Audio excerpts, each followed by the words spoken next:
har jeg en fornøjelse for de næste 20 minutter, mens vi sejler, og være her sammen med jer, og sammen med Henrik fra Suri.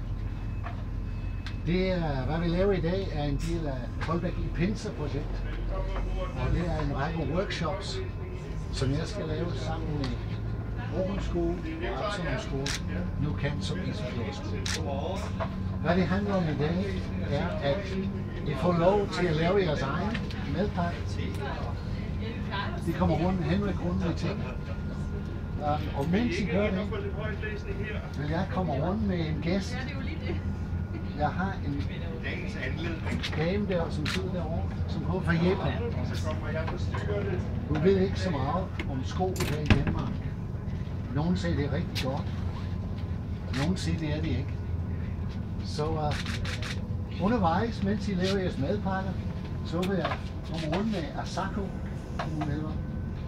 Og I kan fortælle hende, lad os starte med fortælle hende om jeres sko.